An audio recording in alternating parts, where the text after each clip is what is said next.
Hey everybody, Ruin the Gaming Dad from the ARK Trade Federation, and today we're on ARK Official PVE and we're going over Torpidity or Torpor.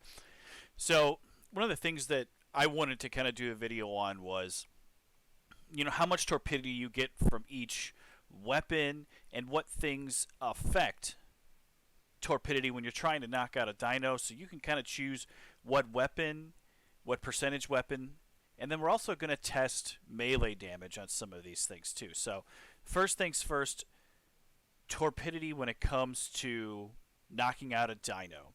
So you can use your fists, and we've got some training dummies here. And your fist, if you look here on the training dummy, does 8 damage, and I'm on 100% melee damage. I have not put any points into damage yet. So you'll get 1.75 times that in torpidity when you punch something. Obviously not very effective. Another thing that you can use is a wooden club. So if we hit the dummy here, that's going to give you 5, and you're going to get 3.75 times that in a torpidity damage when you hit this. So 15 torpidity basically every time you use this. And that is a 100% weapon damage club. So what happens when we flip over to this 186 club? Obviously we're getting a little bit more. That's 9 compared to the 5. So we're doing a little bit better. So those are kind of the two basics. You can use a slingshot, and that's a 1.35 times torpor based on your damage. But really what most people use when they first start out is a crossbow with a tranquilizing arrow. So if you look at the tranquilizing arrow, we take a shot here on the dummy. This is a flip it back for you. This is a 100% primitive crossbow. 35 damage. So with a tranquilizer arrow, you're going to get 2 times that. So when we shoot this guy once, that's going to be 70 instant torpor. Now you're going to get 2.5 times that every second over 5 seconds. So when you hit that, you're also going to get for 5 seconds 2.5 times that in damage or in torpor. Now there are some dinos, and I'll put that list up a little bit later, that do give 3 times that for headshots. So you can see now we're 105. So now you're going to get, with a tranquilizer arrow, you're going to get 210 torpor instantly, plus 2.5 times that for 5 seconds. So here's that list of dinos that get 3 times head damage. You can see there's a few of them here that you really don't use tranquilizing darts or arrows to tame, but it is a good kind of list to tell you which ones get 3 times head damage. Now let's move on to a 199 or a 200% crossbow. So just to go back, we did 35 damage to the body and 105 damage for the head. Now let's flip over.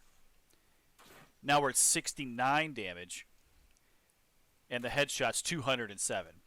So when you use a tranquilizer arrow, one, you're doing more damage, so you have the pitfall of potentially killing the dino that you're trying to knock out because you're doing more damage, but you're also doing more torpor over time. So the tranquilizer arrow instantly would be 2 times, so just under 140 torpor. And if you had a dino that had a 3 times multiplier for a headshot, you're talking 400 torpor. So really awesome stuff when it comes to the tranquilizer arrow, and that is something that most new players will use. So another weapon that gets used as you progress through the game that's more effective is a tranquilizer dart. So we've got a primitive long neck rifle here at 100% weapon damage. You can see it does 26 damage to the body, and it'll do 78 damage to the head. The nice thing about the tranquilizer dart is it gets you 6 times that amount instantly and 2.5 times that damage over 5 seconds. So if you look on this one, as we shot it in the arm, sorry, let's get him right in the body here. 26 damage, 6 times that in an instant torpor, plus 2.5 times that over 5 seconds, and then the headshot obviously is a much bigger multiplier. So now we're going to take it, and we're going to go with a 197 damage long neck rifle. There you got 51, so you take 6 times that. That's just over 300 torpor to your target, plus 2.5 times So basically just 125 over 5 seconds. And then the same thing with the damage to the head. So both of those are great kind of starter out ways to knock out dinos.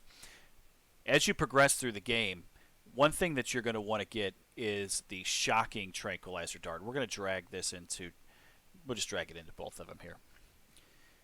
So the Tranquilizer dart, the shocking Tranquilizer dart, and we're going to go ahead and use the Mastercraft one, still gives you the 51 shots here, or 51 DPS here, and gives you 153 there. The beauty of a shocking Tranquilizer dart is you get 12 times your damage and an instant torpor when you shoot your target, and you get 5 times your damage over 5 seconds using a shocking Tranquilizer dart. So it's extreme. It's not to say it's extremely difficult, but it is more difficult to get the things to be able to make the shocking Tranquilizer dart. In fact, I don't even have it here yet because I mind wipe, and we'll show why I mind wipe in a second. But you need tranq darts, you need metal ingots, and you need biotoxin to make a shocking Tranquilizer dart. But it is so worth it in the long run. They do have a spoil timer on them, and you can throw them in the refrigerator. So the spoil timer on a shocking Tranquilizer dart in your inventory is 4 hours. But you get, obviously, when you throw it in the refrigerator, you get much more time. So one thing that I wanted to know, and I haven't tested it as of yet, so we're going to test it here, is melee damage. So I have mind wiped my character here, and what we're going to do is we're going to throw on 2, 3, 4, 6, and then we're going to throw 7, 8. We're just going to go to 150% melee damage. Obviously, we know when we use the club, we're going to get a little bit more melee damage. That's with the primitive, and this is with the 200%. So we definitely get more DPS when it comes to like actual melee hitting and cutting and slicing your enemy. The question becomes, did we get more here? And we do not when it comes to ranged weapons. It did not make a difference. Even with an upgraded crossbow, those numbers are still the same. So when it comes to ranged weapons, and we'll double check with our long neck, yep, it's still the same. So if you want to increase your melee damage, that's strictly if you're going to use a wooden club, or you're going to use a, if you're using a sword, things like that. But when it comes to torpidity with your ranged weapons, it does not make a difference. So that is a little bit on torpidity. Just wanted to say thanks for watching. If you like the video, please click that like button and subscribe to the channel. We'd really appreciate it. And we'll see you on the next video.